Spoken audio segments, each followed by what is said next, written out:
Olá, pessoal. A aula de hoje a gente vai aprender como ajustar o modelo linear dinâmico utilizando o R, certo? Para facilitar e agilizar aqui a nossa aula, eu já importei os dados que a gente vai precisar e já fiz as transformações necessárias. Coisa que vocês já conhecem de outros vídeos. Primeiro eu importei os dados de dengue, precipitação e temperatura mínima, tá? Então aqui. Depois, eu, a gente vai utilizar a Mars e a Forecast, né? São as duas bibliotecas, e apliquei a transformação logarítmica para os casos de dengue e transformei todo o resto em séries temporais, coisas que vocês já sabem como fazer. Qualquer dúvida é só perguntar, tá? Vamos dar uma olhada nas nossas séries temporais. Tá? Então, test data.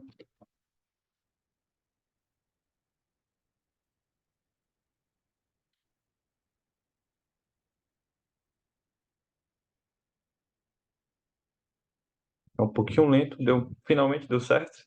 Então, eu tenho aqui, né, o eixo do log da dengue, dos casos de dengue, certo?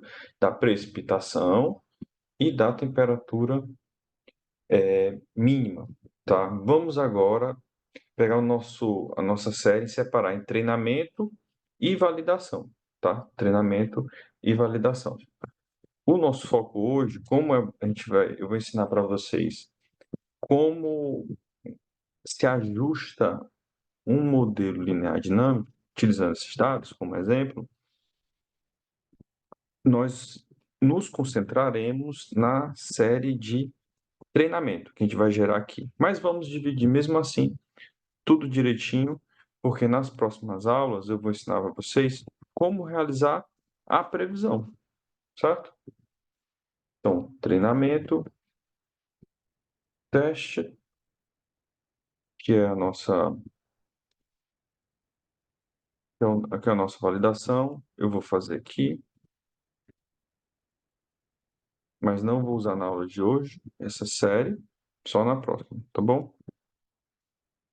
Mas a gente deixa os passos tudo direitinho para não ter dúvida.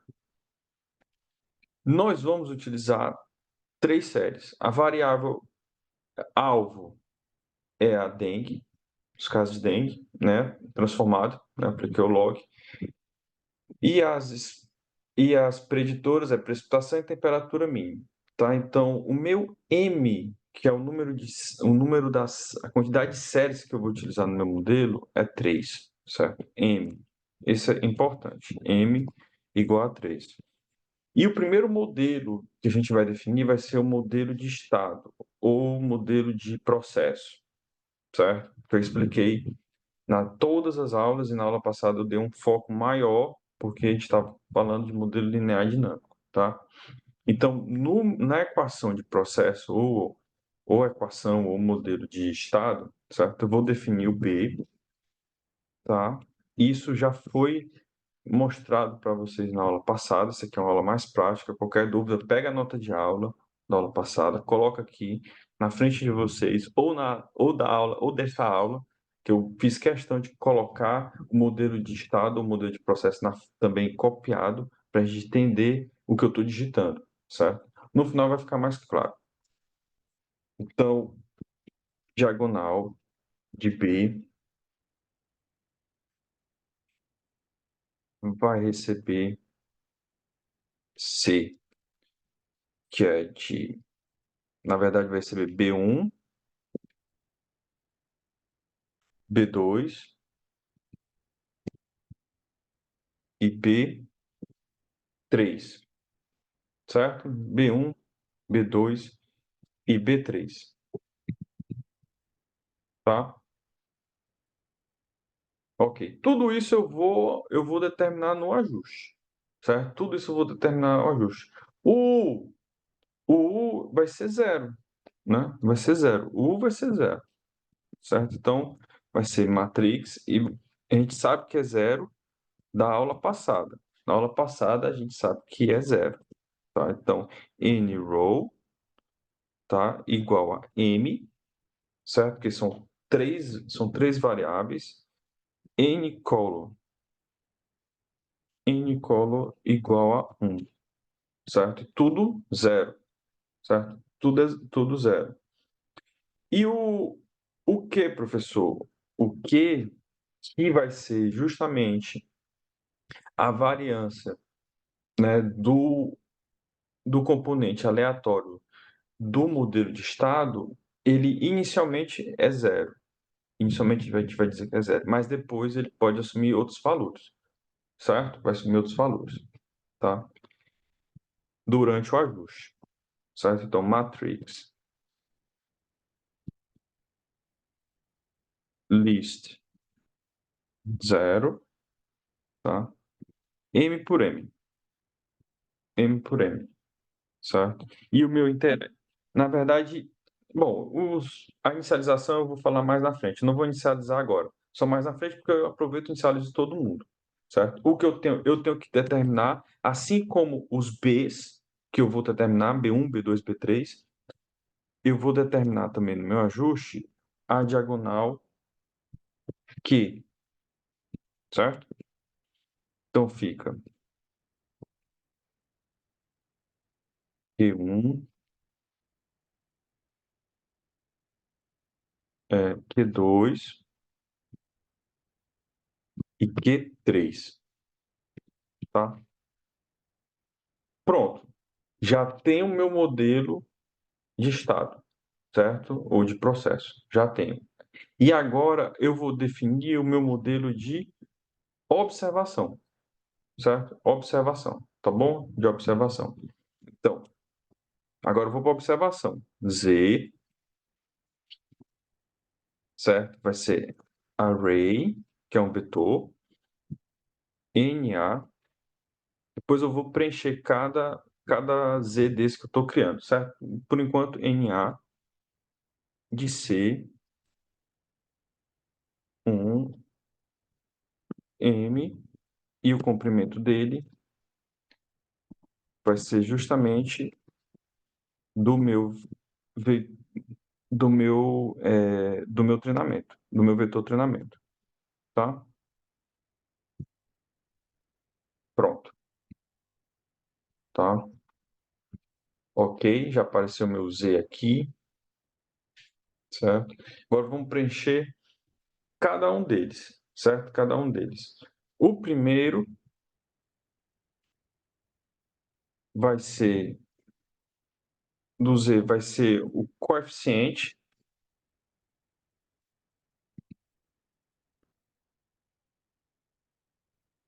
que vai se repetir, que eu vou assumir como 1 inicialmente,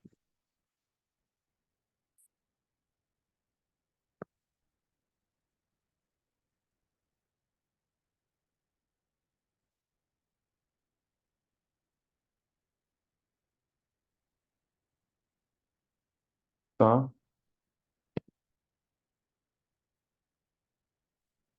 O outro valor de Z vai ser. Eu vou aplicar uma transformação, que é o Z-score, do training 2, que é justamente a precipitação, tá? Justamente a precipitação.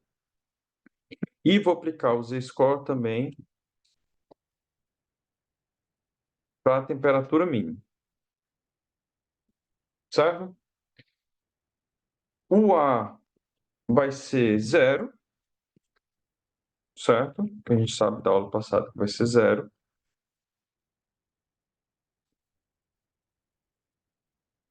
E o R, que corresponde à variância do componente aleatório do modelo de observação, vai ser R, que eu vou determinar, certo? Que eu vou determinar ainda, tá bom? Vamos iniciar o modelo. Iniciar o modelo a gente inicia assim.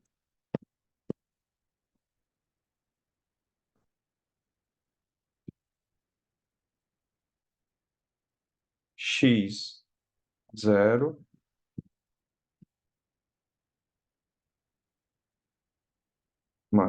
matrix C 0000, todo mundo zero. N row igual a M, tá? Aí a gente tem que listar os componentes do modelo, certo? É assim que funciona no Mars. Então, lista os componentes do modelo, que vai ser B recebe B, que a gente chamou de B mesmo. U recebe U, que a gente chamou de U. Q, Q recebe Q. Z recebe Z. Tem que estar... Ah, professor, isso é chato de fazer. Tem que fazer isso aqui, certo? Senão o algoritmo não entende. R recebe R, tá? Só repetir, porque a gente definiu tudo que seria vai ser, é as mesmas letras, certo? Sem problema. E agora a gente vai para o ajuste em si, tá bom? Para o ajuste sim. Opa, deixa eu só ajeitar aqui.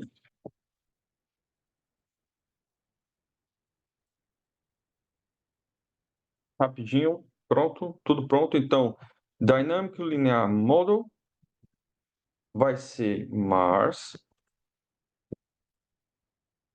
que vai receber a transposta, ó, pessoal, a transposta. Porque tudo isso aqui envolve matrizes, vetores, tá? Então, uma hora eu vou utilizar a transposta. Por quê, professor?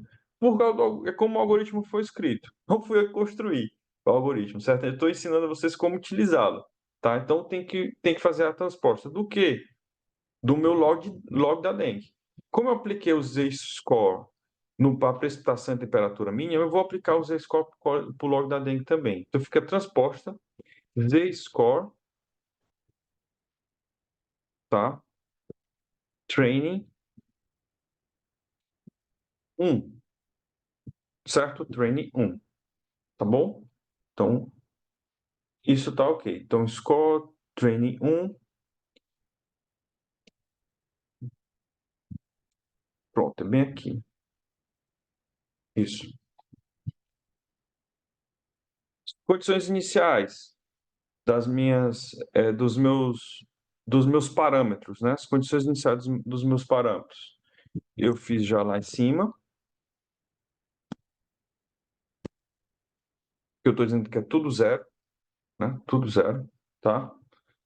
Modelo, já defini meu modelo.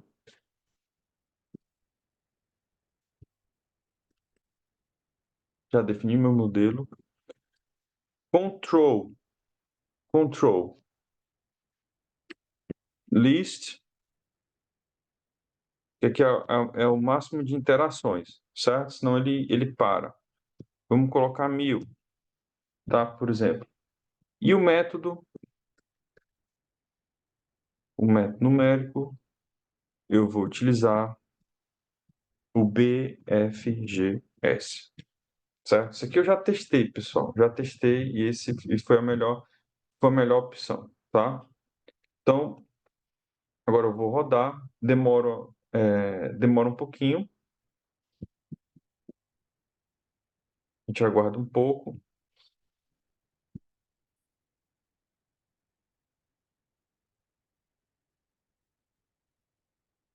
Depois vou plotar para vocês e a gente vai focar, quando eu plotar os resultados, como os parâmetros variavam, né? Então, assim, aqui você tem o log da dengue é igual a um intercepto mais alfa, alfa, alfa P mais beta temperatura mínima, tá? Então, eu tenho três parâmetros: o intercepto, certo? E dois coeficientes que estão associados, um à precipitação e o outro à temperatura mínima.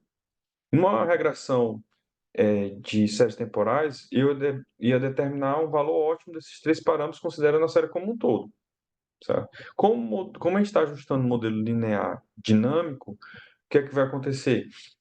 Esses parâmetros eles vão mudando com o tempo, para manter um bom ajuste durante todo o tempo, porque a série vai mudar um pouco e aí automaticamente eu tenho uma adaptação, uma melhora dos meus parâmetros, certo?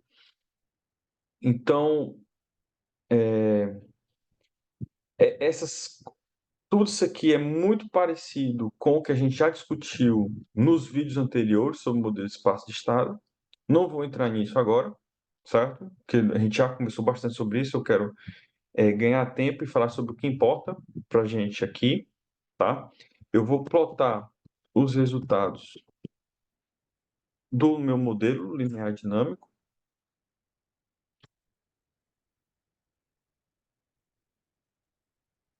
Esses resultados aqui são dos valores, né, vamos dizer assim, simulados, certo? Já já a gente vai apresentar isso direitinho. Vamos para frente. Esses são os parâmetros que eu falei, tá? Então, x1, x2 e x3. Né? X1 é o intercepto, x2 está associado à precipitação e x3 à temperatura mínima. Então a gente percebe como tem uma variação, né, considerável aqui dos valores dos parâmetros, né, daqui do x2, por exemplo, vai de 0,14 a 0,22, x3 menos 0,56 a menos 0,68, né? Ou seja, aqui deu positivo, né? Não mudou de sinal. Então, quanto maior a precipitação, maior o número de casos de dengue, né? E aqui, quanto maior a temperatura mínima, menor os casos de dengue, certo? É inversamente proporcional, certo? Maior precipitação, mais casos. Maior temperatura mínima, menos casos, certo? Então, esse é para esse caso específico que a gente está estudando. Isso varia muito de local para local. A gente tem um artigo só sobre isso, certo? Eu já também mostrei para vocês, já divulguei esse trabalho para vocês, tá? Então, essa situação, e realmente a gente vê que faz sentido, né? A gente ter um modelo linear dinâmico para esse estudo, tá? Deixa eu apresentar aqui, aqui são os resíduos, né, do modelo, tá?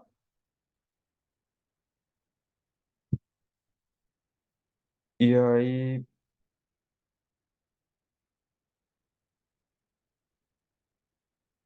o, os resíduos, eles seguem aproximadamente a distribuição normal, tá? Isso é muito bom para a gente. E se a gente calcular a função de autocorrelação dos resíduos, a gente vê que não tem uma correlação, né, uma estrutura de correlação aparente nos resíduos, que isso é muito bom também. Significa que o modelo ele captou toda a estrutura de correlação da série, né, da série de dengue. Isso é muito bom. Vamos agora comparar os resíduos, vamos comparar o que foi o simulado com o observado, certo? De uma forma bem simples, utilizando a própria matriz dos resíduos, né, da função residuals. Eu acho que eu não me lembro de ter feito isso ainda no curso, mas é uma das possibilidades, certo? A gente já fez várias formas de como fazer isso, e eu vou apresentar para vocês de uma forma bem simples, né? A gente vê aqui, utilizando os resíduos, que cada coluna dela significa uma coisa. Por exemplo, essa sétima coluna aqui são os resíduos em si, tá? Esses aqui são os valores reais observados e esses são os valores ajustados, tá? Ajustados, os simulados, né? Depois do ajuste. Então a gente vai comparar os valores observados, que é velho, né? Com os valores simulados, que é fitted values, tá? Isso aqui são resíduos, que é simplesmente a diferença. Vamos fazer isso, então vamos plotar os valores observados, receipt 5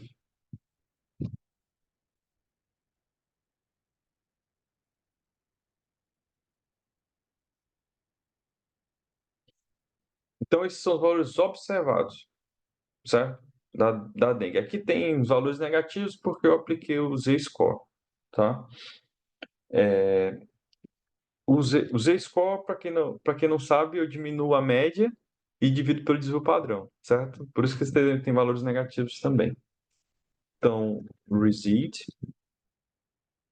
é uma forma de você deixar a série toda na mesma escala quando eu faço quando eu aplico o Z-score, certo? É uma forma de eu deixar todas as variáveis na mesma escala. E os desenvolvedores, né, desses algoritmos, eles aconselham a fazer isso, tá? Para reduzir flutuações numéricas na aplicação do algoritmo, tá? Então, foi por isso que eu apliquei o Z-score, tá? Deixando todo mundo na mesma escala, porque eu diminui a média e dividi pelo desvio padrão, tá bom? Então, eu tenho o simulado e o resultado é muito bom, pessoal. É muito bom. Pela minha experiência de fazer simulações e ajustes, o resultado realmente é muito bom. Dá para a gente calcular aqui também, né? O vídeo vai ficar um pouquinho mais longo, mas eu vou calcular aqui para vocês, que é como se fosse o erro quadrático médico, quadrático médio padrão, vamos dizer assim, algo estático. Eu comparo o erro quadrático médio com o desvio padrão da série inicial. Quando eu faço isso, eu tenho uma métrica de desempenho do modelo. Bem interessante, bem interessante. Eu, eu não dá tempo para eu explicar exatamente como funciona essa métrica, mas em linhas gerais, quando tem já um, certo? Acima de um significa que o modelo não é melhor do que a média, quando adota a média como valor simulado. Então, eu tenho que procurar modelos em que essa minha métrica tende a vá a zero, né? Ou seja, que ele é muito melhor do que se eu adotar simplesmente a média. A gente utiliza muito esse índice, esse critério de desempenho para avaliar previsões, certo? Previsões, principalmente na climatologia, na meteorologia, na hidrologia, a gente utiliza bastante, certo? Se a gente calcular aqui rapidamente ele, a gente vai achar que o resultado foi bem menor do que um, certo? Ó, root mean square error, né? Às vezes eu falo melhor o inglês do que o português, eu peço desculpa, né? Erro quadrático médio, certo? Então, SQRT do que? Da média, da média do quadrado dos resíduos, certo? Então, esses são os meus resíduos, tá? Então, deixa eu colocar aqui. Então, esse aqui é o erro, é o root mean squared error, tá? Então, e o desvio padrão da minha série, na minha série alvo, né? Que estou querendo, onde estou fazendo a previsão. É training,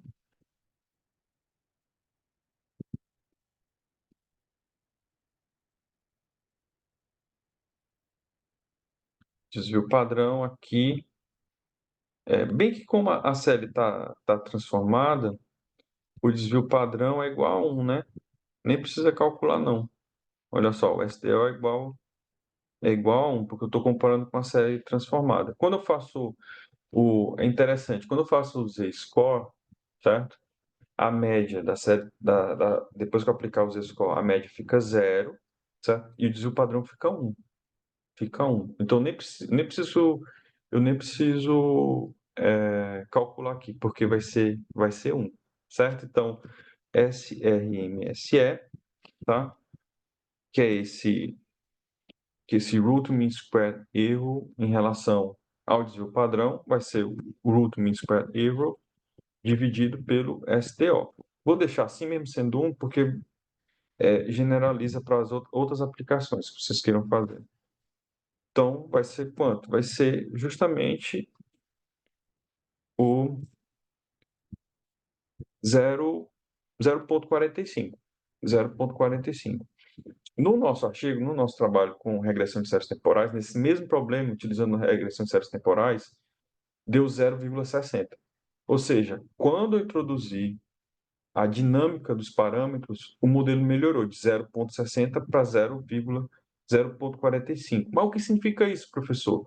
0,60 significa que o modelo é 40% melhor se eu adotar a média. 0,45 significa que o modelo é 55% melhor se eu adotar a média. 15% de aumento é muito considerável. Então, vale a pena utilizar o modelo linear dinâmico para esse tipo de situação, ok? Então, foram muitas coisas no final para a gente entender como foi o desempenho, né, do modelo, mas eu queria gastar esse tempo com vocês. Também que, se gerar dúvidas, perguntem que eu respondo, pessoal, não tem problema nenhum, certo? E em breve, né, eu vou estar disponibilizando a nota de aula para vocês, tá bom? Então, até mais e até a próxima aula.